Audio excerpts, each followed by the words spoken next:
We are inside the Christopher Kraft Mission Control Center at Johnson Space Center, a building steeped in history. It was here 50 years ago this week. A room full of brilliant minds put man on the moon. Half a century later, the world is still in awe of Apollo 11 and Space City. Tonight, we celebrate both. Listen, Tranquility Base here. The Eagle has landed. That's one small step for man, one giant leap for mankind. We've got the flag up now, and you can see the stars and stripes on the lunar surface.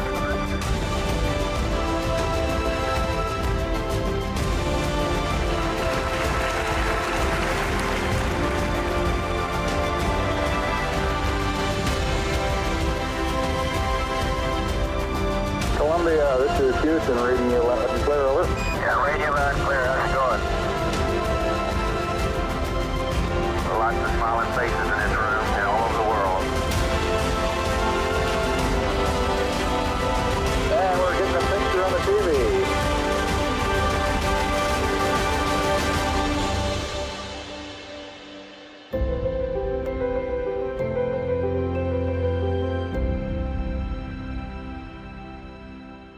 The first lunar landing, July 20th, 1969. Truly a pivotal moment, not just in space history, but the history of the world.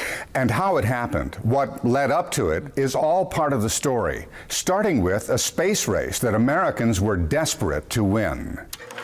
Throughout the world, throngs of people hailed the end of the war in Europe. Now the war against Germany is won. When World War II ended, another major conflict began. The Cold War, a decades-long power struggle between the United States and Russia, two superpowers vying for superiority. But this clash of titans would not play out on a battlefield. This combat was cerebral, each country laser-focused on rocket technology. The Cold War and the rocket rivalry would become the backdrop for the space race. Russia claimed the first victories, with Sputnik and the first human in orbit. Russia's success. Potential enemy temporarily ahead. Then President John F. Kennedy threw down the gauntlet. First, before a joint session of Congress, I believe that this nation should commit itself to achieving the goal before this decade is out of landing a man on the moon and returning him safely to the earth. and then with an electrifying speech at Rice University. We choose to go to the moon in this decade and do the other things, not because they are easy, but because they are hard. A vision that took hold on a patch of land off 45 South, NASA's Manned Spacecraft Center. The Mercury and Gemini projects Gemini 12, Houston, Capcom. set the stage for Apollo, a program that saw successes and setbacks. Before any Apollo missions flew, the U.S. would experience its first space disaster. 3 astronauts killed in a flash fire during a launch rehearsal test. Gus Grissom, Ed White, and Roger Chaffee, forever remembered as the heroes of Apollo 1. I top everything. The missions that followed were building blocks for Apollo 11. Neil Armstrong, Buzz Aldrin, and Michael Collins would make history with the help of 400,000 NASA employees and contractors behind the scenes, sending America across the space race finish line first. That moment in the summer of '69 was celebrated across the country and envied across the globe. But there was one part of the world that experienced it like no other. Houston's space community, Clear Lake, El Lago, Nassau Bay, Timber Cove, all were called home by astronauts, flight directors, and mission control employees. An area built on oil and then fueled by spaceflight. Before Houston was Space City, it was a bustling city with an identity of its own. In 1960, oil and shipping were the backbone industries for a population nearing 1 million. But soon, it would grow even more with an infusion of space pioneers. In 1961, NASA chose Houston to be the home of the Manned Spacecraft Center. Construction began on about 1,000 acres on the edge of Clear Lake, land donated by Humble Oil to Rice University. As it was being built, the first astronauts moved to town in the summer of '62. The city held a huge welcome parade in their honor. John Glenn, just months after he became the first American to orbit the Earth, embraced the image of being a space cowboy in Texas. We were exhorted to look, act, and talk the part. We now look the part. We'll follow your lead in acting the part, and howdy. The Manned Spacecraft Center was completed in September 1963. Its opening ushered in what would become a stunning era of space exploration. The Gemini missions, the bridge to the moon, testing the skills it would take to get there, and then the main event, Apollo. And Houston was the center of it. Just months, weeks, and days before their launch, the Apollo 11 astronauts training at Ellington Field, at the Manned Spacecraft Center, and even in the Gulf off of Galveston. Rarely seen footage showing astronauts, engineers, scientists, technicians, Houstonians laying the groundwork for a moment that would change the world. But to truly understand Houston's role in that milestone on the moon, we must know, see, and feel what life was like leading up to it. The story of Space City and how it came to be is really, I think, one of the great stories of Texas history. How a southeast Texas cattle ranch became a virtual trailhead to space. Born out of a country's celestial crusade, a unique community that had never happened before or since. Entire neighborhoods filled with space workers. We thought everyone knew an astronaut. They were just regular people. Astronauts weren't celebrities in our neighborhood. It was a way of life. That was just normal. We didn't know any different. Home after home after home that looked like any other in Middle America, except these belonged to the greatest minds of their generation. We just happened to be over there on the other side of the street, working on the space program, that's all. We all went to the same bus stop. We went to school together. We were always out in the yard playing, and it wasn't really different. They were just kids being kids, while their fathers were changing the world. It wasn't unusual for me to have 2 or 3 other kids in my class whose dads were astronauts or flight directors or engineers, and we all knew when somebody's dad was flying. It was a rare utopia that was not lost on the wives. I want to know what it felt like. Everybody lived together and worked together. So what was that like? I thought it was wonderful. We all lived around each other, so we were always together. Behind my house, Buzz and Joan Aldrin lived, and we had a gate that we opened. So we'd oftentimes, the guys were gone a lot, and so we'd have coffee together or maybe afternoon tea. A quiet life for the wives, as their husbands lived out loud, but the women did occasionally find themselves in the spotlight. Where are the microphones? Right here's the camera. Barbara Cernan speaking to reporters in this footage found in our KPRC archives. Her astronaut husband, Gene Cernan, had just completed Apollo 10. And I can see the whole moon from top to bottom in my forward window. A dress rehearsal for the Apollo 11 moon landing. This is certainly one of the most exciting days of my life, and I'm sure that Gene and Tom and John feel the same way. Even a 6-year-old Tracy got some camera time. No. I do look at the moon totally different. And as I'm older, I really look at it. It's very special to me and appreciate the fact that Daddy was there. And he always explained how beautiful it is and how he always felt like he was sitting on God's front porch looking back at the earth. We're very grateful to those large effort of people here at MSC and across the nation who made those first flights possible, successful, and made it possible for us to sit here today and discuss Apollo 11 with you. To launch the United States to the front of the space race and onto the moon's surface, NASA's best and brightest had to work and plan and train constantly. The pressure on the guys to do stuff was enormous. And my own experience, we were gone all the time.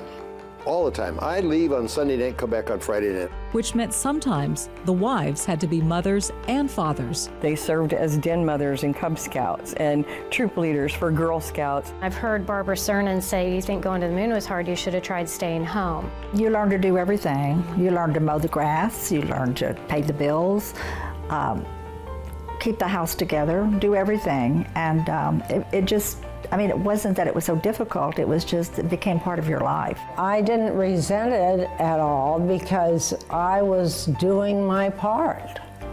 I felt like I was doing what I was supposed to do to make everything work. Looking back at all that film and all the accolades that the guys got, I just thought to myself, I can't believe I was really a part of that. So now that you know how they lived, where were they as NASA reached that culminating achievement, putting man on the moon? I was in my living room with other people, and it was, you were so proud as an American to know that we had actually accomplished what we'd set out to do. When they picked them up at the ship, that's when we had the champagne. And I do recall, y'all made us get out of the pool to come watch landing on the moon, and then we're like, okay, can we go back in? Yeah, exactly. Can we go back swimming, Still ahead, a visit to an old Apollo neighborhood yields a surprising find. It says Neil and Jan Armstrong, 1968. Never before seen footage of the man who would become the first to walk on the moon. But first, the heroes of Mission Control. We're very proud of the work we did, and as a team, we hung tough. How a room full of space prodigies made history, one harrowing step at a time.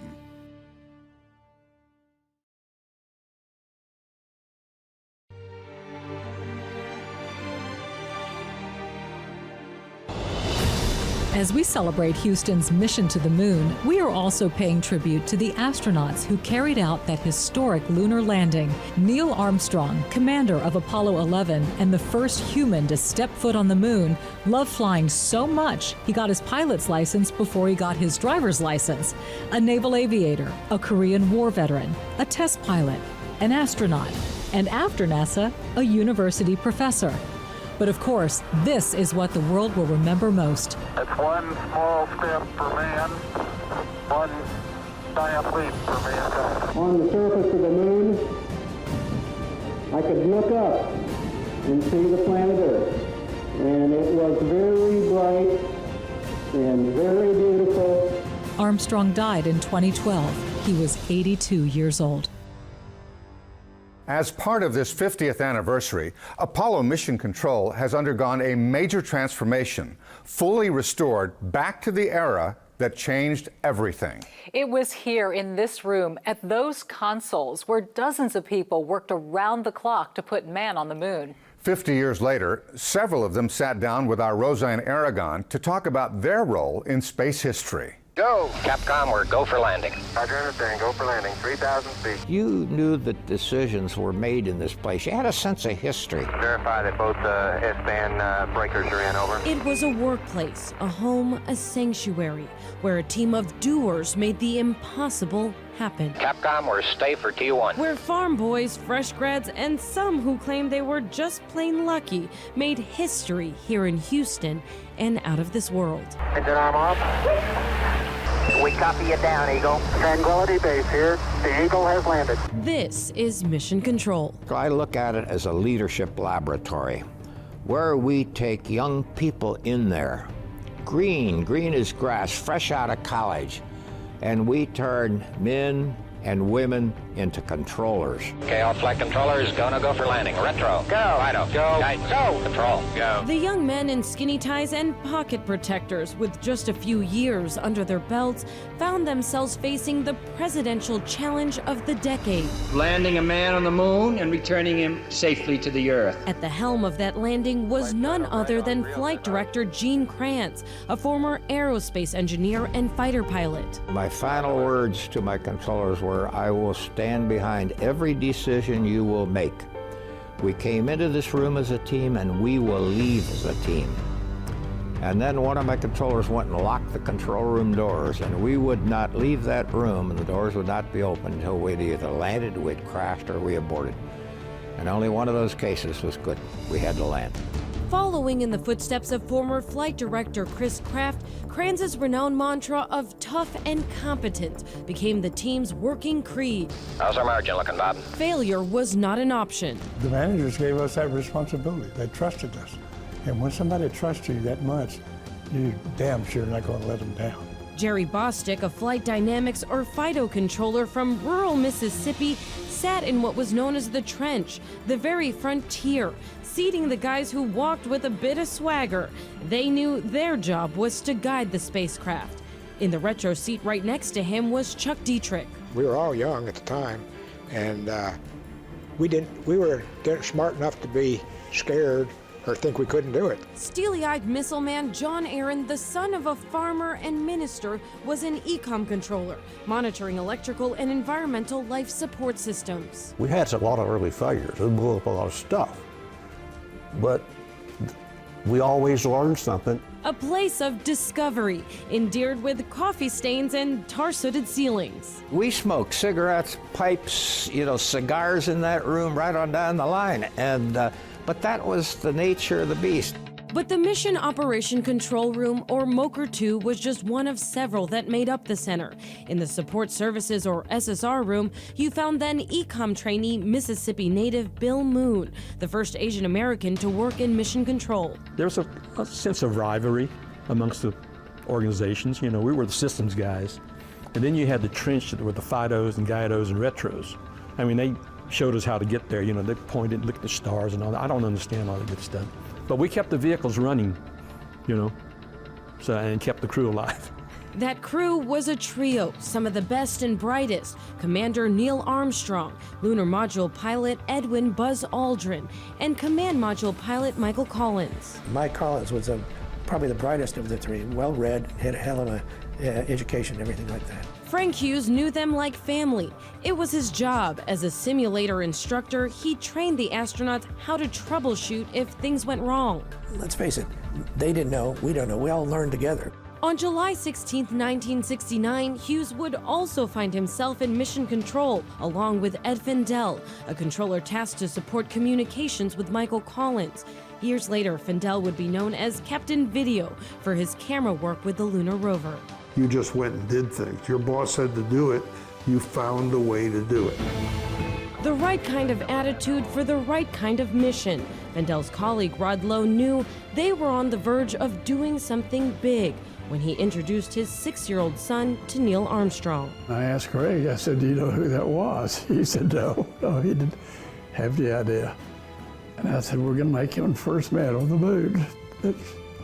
And that's exactly what they did. It's one small step for man. In this very room.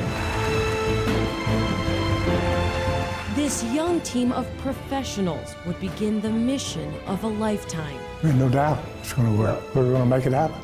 Landing man on the moon and returning him safely to Earth. There's no equivocation. It's go or no go.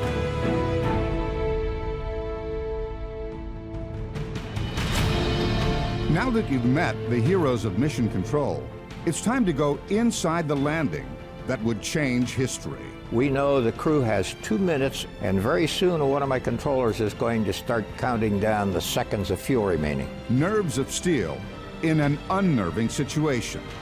Next.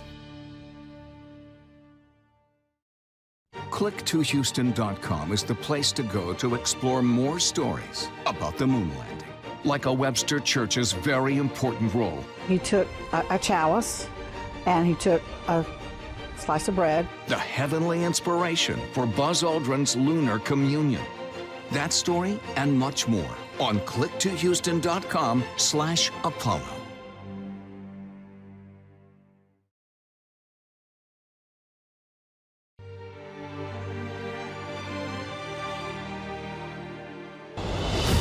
The second man to step foot on the moon was astronaut Buzz Aldrin. Born in New Jersey as Edwin Eugene Aldrin Jr., he got the nickname Buzz from his sister. She couldn't pronounce brother and instead called him Buzzer. His family shortened it to Buzz. He made it legal in 1988. Third in his class at West Point, a fighter pilot in Korea, an MIT education, then a NASA astronaut, part of the Gemini 12 crew, Aldrin completed an historic 5-hour spacewalk, and then Apollo 11. Apollo 11 was about exploration, about taking risks for great rewards in science and engineering, about setting an ambitious goal before the world. Aldrin, now 89, remains a passionate advocate for human space exploration, calling for a return to the moon and then Mars. Before the break, Houston space reporter Roseanne Aragon introduced you to some of the major players in mission control. Now, their story continues as they take us step by step through a mission that changed the world. They were engineers, scientists, technicians from all across the country. But in this room in July of 1969, they were a team of Houstonians that made history. It was the week of July 16th, 1969. I got out of the car and I thought, you know, we have trained so long. And I thought, okay, this is the day we're going to do it. So let's do it. Tough and competent. We became hard, still hard. Teamwork and diligence. You've never seen teamwork like you have until you work at NASA. Duty and determination. We knew we were going to go all the way. Commander Neil Armstrong made it clear this was for everyone. And the last line says, "We came in peace for all mankind." I think that's precisely what we mean. T-minus 15 seconds. Guidance is internal. On July 16th, on historic launch pad 39A at Cape Canaveral, the Saturn V catapulted the spacecraft to a maximum velocity of 25,000 miles per hour. Every second, it meant that those humans were going faster than anyone had ever gone, and that they were leaving the Earth. Columbia, Houston, we'll have LOS at 101. Around 100 hours into the flight, after successfully entering lunar orbit, Armstrong and Buzz Aldrin transferred into the snug lunar module. LM looks to be in pretty fine shape. About all we can see from here. Command Module pilot Michael Collins stayed in Columbia, orbiting the moon, ready to help. Listen, Dave, everything's going just swimmingly. Beautiful. Great. We're standing by for Eagle. Collins' role was critical. He was their lifeline should things go wrong. But with failure not an option, it was time. The descent was roughly about 12 minutes long, and it was a battle. Verify that both S-band breakers are in, over. Communicating with the astronauts was Capcom controller Charlie Duke. It was really tense in mission control. As the closer we got, the more tense it became. Painstaking calculations and razor-sharp checkpoints. Mission control hung tough. Are we going to get the landing radar? Because the crew was descending to the moon with information we provided them from the ground, which could have been several thousand feet in air. The way they flew, Neil was looking out the window all the time, and Buzz was reading altitude and speed and things like that to him. The crew was landing long, headed towards a crater. Then 1202 alarm. You know them so well that you know inherently by the tone of their voice and everything like that what's going on. Give us a reading on the 1202 program alarm. an unfamiliar alarm. The computer was basically running out of time to do all the functions it had to do. We're going, that alarm? Laid the burden upon me to say, do we have enough data to continue? With little time to troubleshoot, Guidance Officer Steve Bales made the call. It was just a nuisance alarm.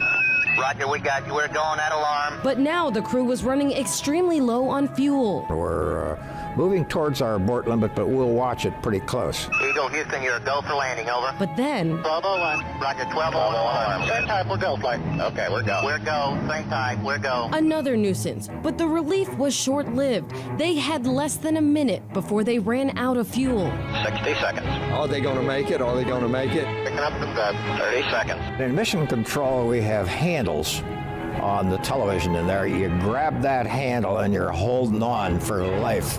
With just seconds to go, Armstrong, a seasoned test pilot, picked a smoother place to land in the Sea of Tranquility. He knew where he was, and he knew where he was in that process. 4 forward, drift into the right level. About the time we would have said 15 seconds, we recognized the crew's going through engine shutdown. Contact light. The team had done it for the world. Tranquility Base here. The Eagle has landed. You got a bunch of guys about to turn blue. We're breathing again. Thanks a lot.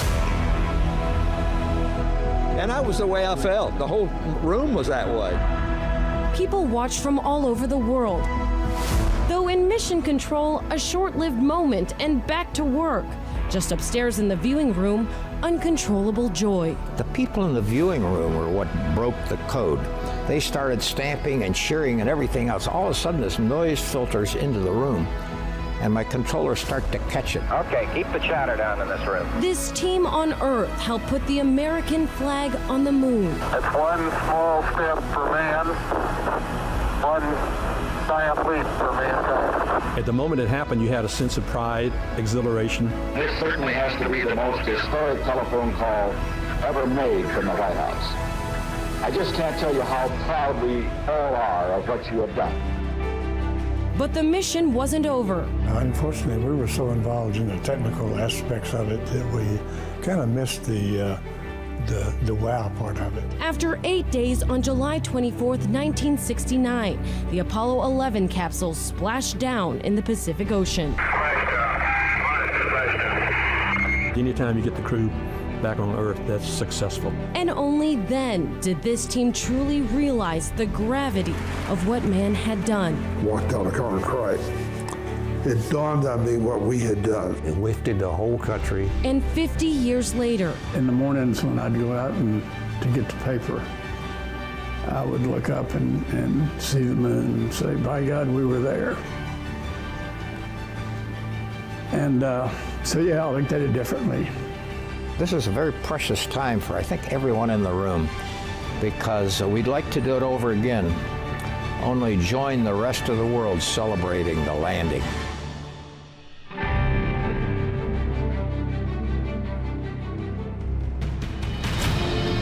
Still ahead, making the lunar landing the ultimate viewer experience. We had one that just, a button that was just labeled moon. How KPRC made it possible for the world to see the first steps on the moon. And next, a step back in time. What this mystery canister reveals about Neil Armstrong.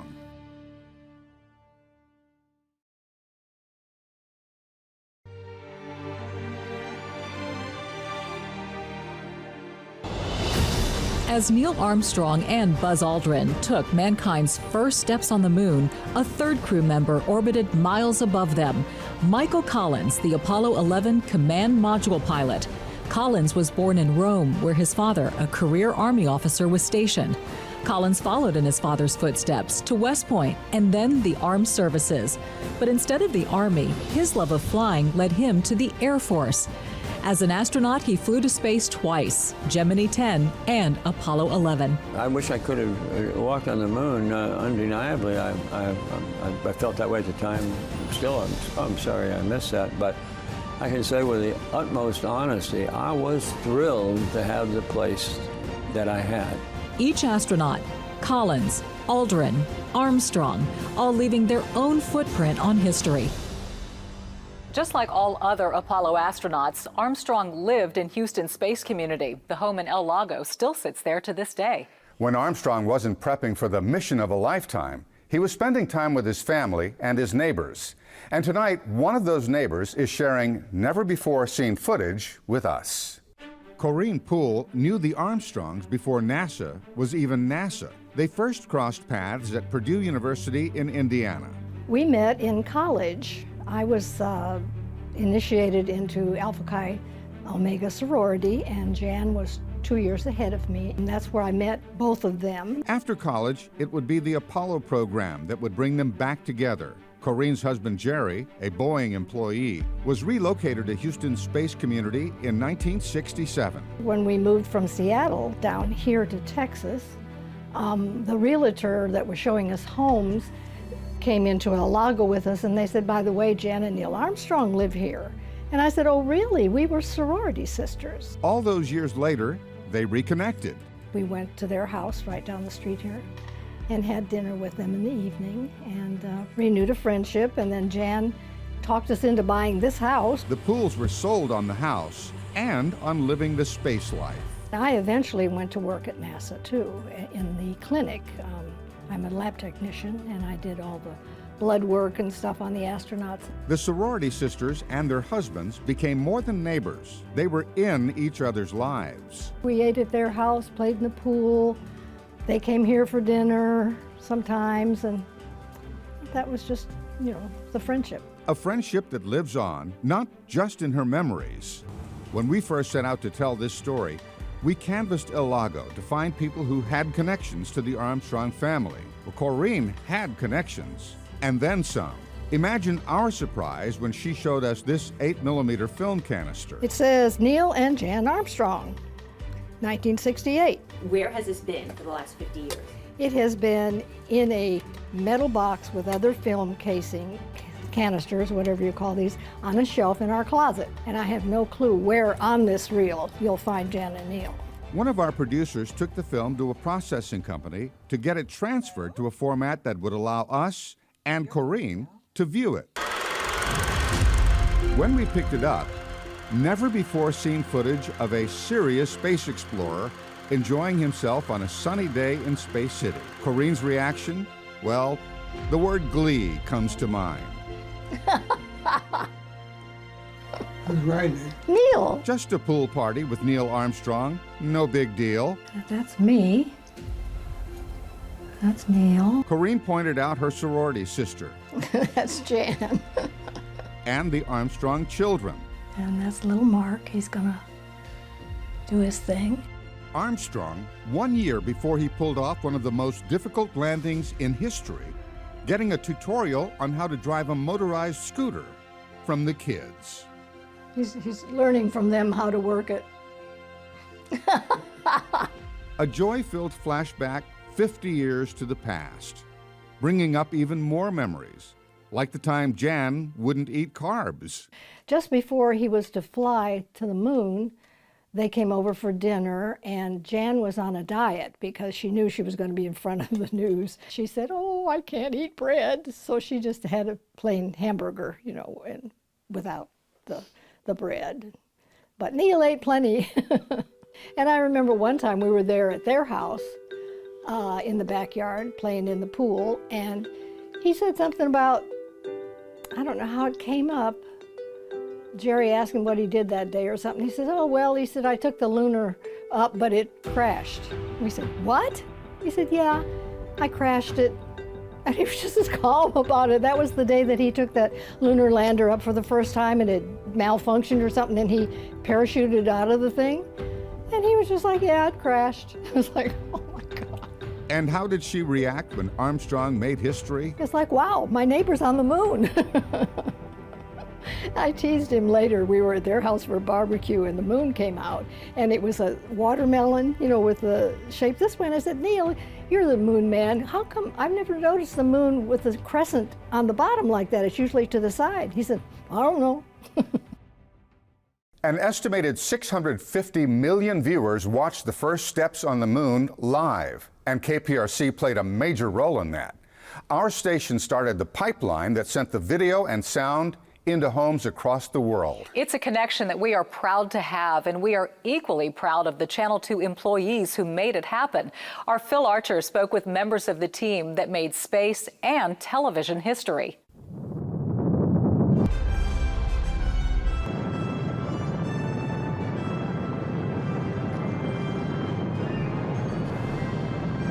It was the high-water mark of the American century.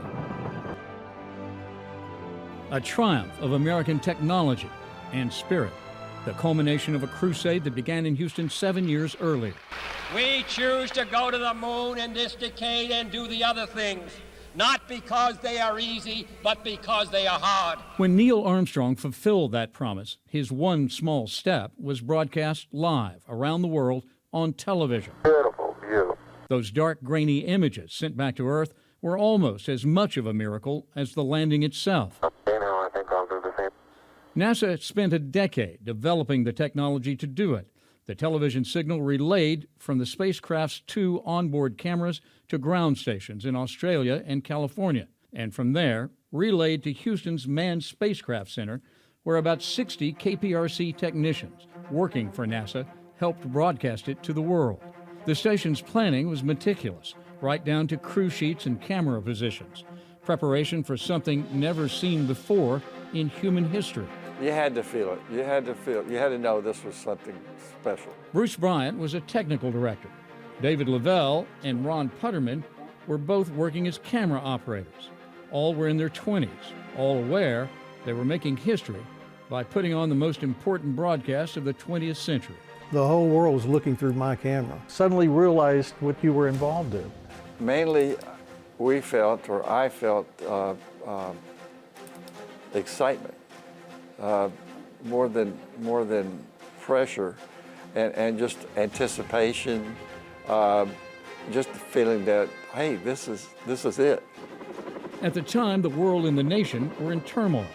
The U.S. was fighting a hot war in Vietnam and a cold one in Europe. The Stonewall riots erupted in New York that June, and within a few weeks, Chappaquiddick and the Manson family would become household names. But at the Manned Spacecraft Center that summer afternoon, television brought the world together. Bruce Bryant punched the button that sent video of men on the moon around the world. One of them said, well, Bruce, in a minute you're going to get a picture from the moon, and when you see it, just punch it up. And I thought, oh my gosh, oh my gosh. And pretty soon, that's just what happened. Contact light. Okay, engine stop. The mission control in the landing or even approaching the moon, there was total silence. And everybody just holding their breath because they heard what's going to happen. And when the final landing and the LEM landed on the moon, it was just like, okay, we can breathe, now what? Listen, Tranquility Base here. The Eagle has landed. Roger, Tranquility. We copy you on the ground. You got a bunch of guys about to turn blue. We're breathing again. Thanks a lot. We were certainly holding our breath, and people around the world were holding their breath, and always felt like that helped cushion that landing. Somehow, some way, they landed on our breath. They were doing a job, working around the clock, but still watching with awe, along with their audience, as Neil Armstrong fulfilled the dream of 6 million millennia with those now familiar words. That's one small step for man,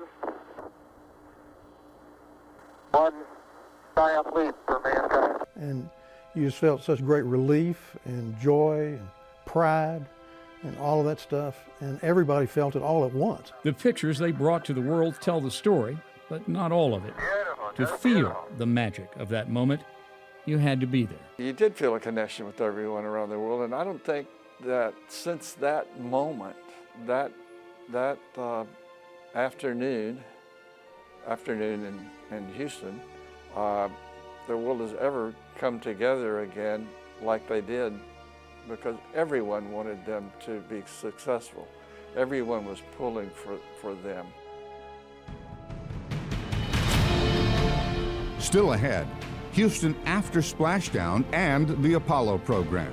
Things got kind of quiet. That was the first time I think I understood or heard the word layoff. Our space community grounded, what it took to lift it back up. Booster ignition and liftoff of Endeavour.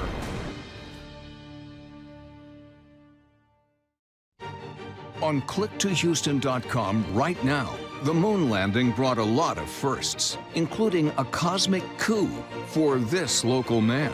You're the first man in the world to touch the moon with his bare hands. How one misstep on the moon by Neil Armstrong gave Terry Slezak this claim to fame on click2houston.com/Apollo.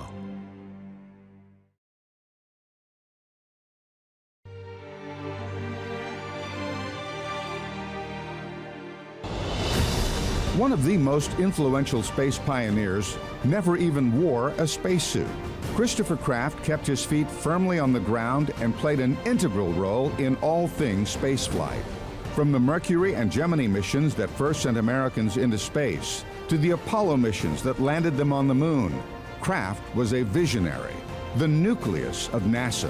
The agency's first mission control flight director, he led the design and implementation of the Manned Spacecraft Center, now Johnson Space Center.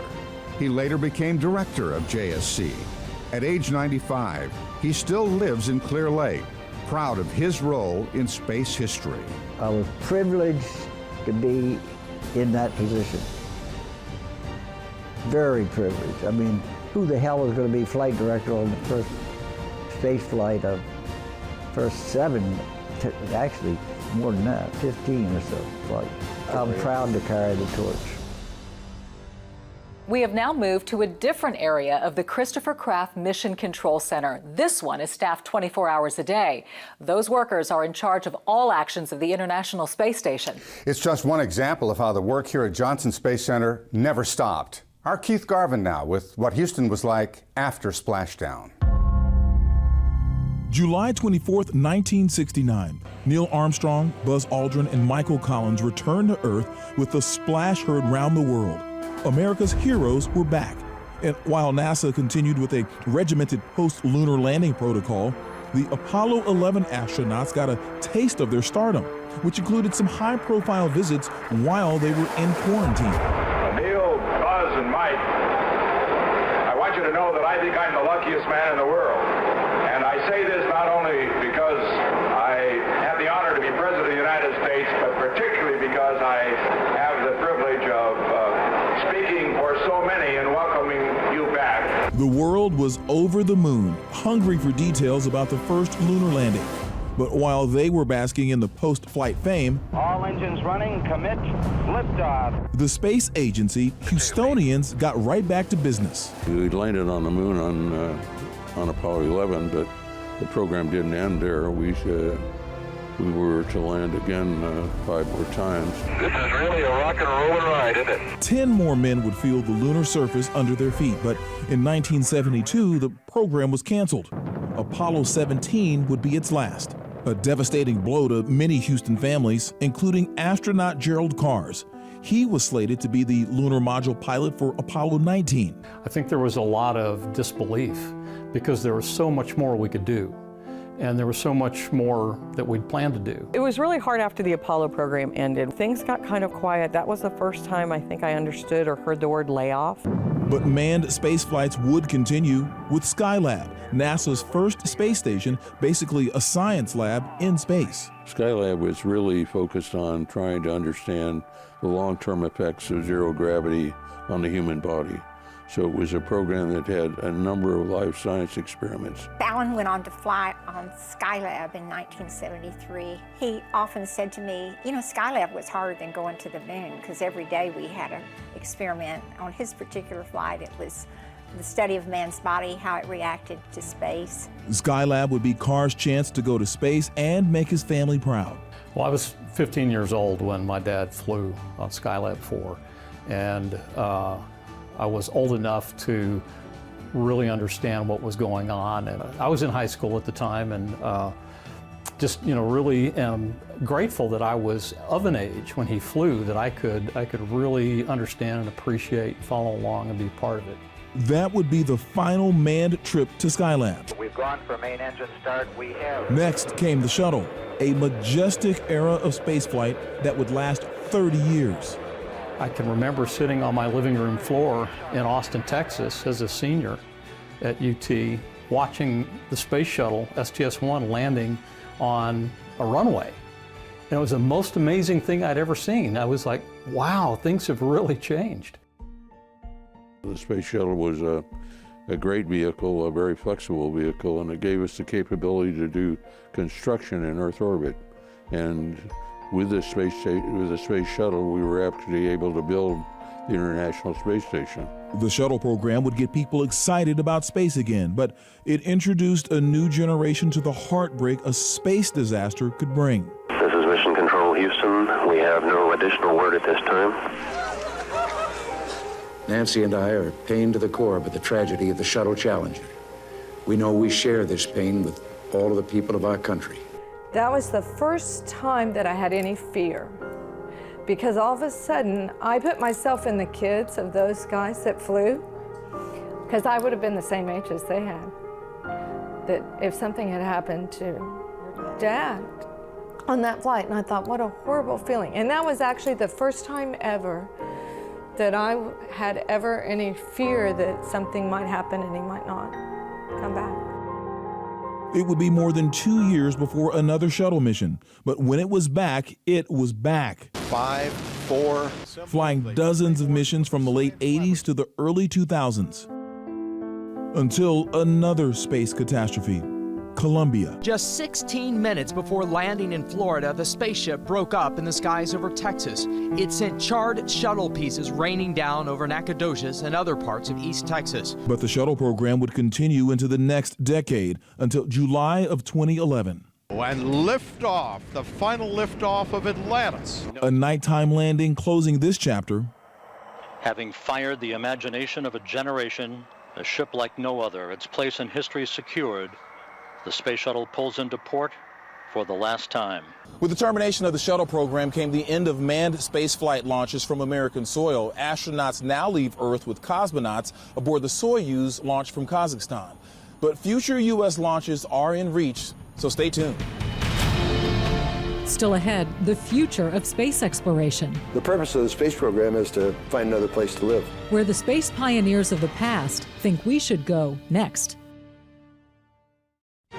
On clicktohouston.com right now, a member of the next generation of spaceflight, launching into space on the 50th anniversary of the moon landing. Especially exciting because we have the honor of commemorating this great historical event. And when Drew Morgan blasts off on Saturday, he'll have a cheering section in Friendswood. It's kind of off the charts exciting that, we're all going to kind of just gather in the street in a few days and we're going to watch like a buddy, a close friend of ours, shoot into space. That story and more on clicktohouston.com/Apollo.